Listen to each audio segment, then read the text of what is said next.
Egunon, Saloa. Egunon. Telekomunikazio ingenieriza elkargotikan ja denbora daramazue ikastoletan, ikastetxetan eta gogoeta gune horiek egiten, ez? Esplikatuko zenidake zertan dazan, zer egiten dezuten Bueno, ikastetxetan?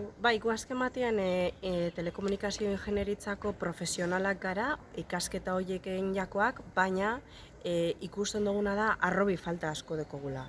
Azken batean, ez dakigu saltzen zer egiten dugun benetan, eta orduan, gazteak ez badakizun zertarako balio dauen lanbide batzuk, ez duzu zure mapan aurkitzen eta ez duzu aukeratzen. Orduan, teknologia arlo guztietan beharrezkoa da, eta egin behar duguna da, etorri ikastolatara eta bestelako zentroatara esaten zertarako dan animatzen edozein arlotan aplikatu aldugula eta parte pasibotik izatera, kontsumitzaile teknologikotik izatera, parte aktibora pasatzera.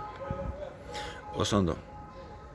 Eta bigarren galdera bat, ezu agrostekoko parteidea bazera ere bai, eta urduan lehen sektorea eta ez dakit, digitalizazioa eta bueno, zuen ikuspuntua, tekniko ikuspuntua, nola ikusten duzu zer balore eman lekioke, zuen ikuspuntuak lehen sektore bati, teorian, ez dakit, sektore zaharrena den, baina hor lotura bat ikusten duzu?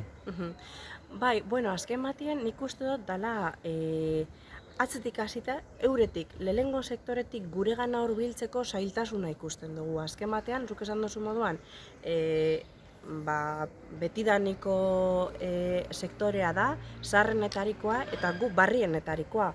Orduan, lotura hori zaila da batzutan aurkitzea, baina benetan esan da nahi badugun lehengo sektoreari indarra emon gure inguruan eta balorea jarri eta gure produktua balorean jarri, teknologia eskuan daukagu eta nik uste dut pile bat erronka dauzkagula batera egiteko eta ez usteko lehen sektore hori, industrian azken batean adibidez, nahiko sartuta gauz eta osasunean ere, baina lehen sektorean gehiago kostatzen da, ez dute errez ikusten zertarako edo aurrez aurretik ikusten dute agian zailegi edo ez dutela ulertuko zer egin edo nola egin gauzak eta beldurra ere sartzen da.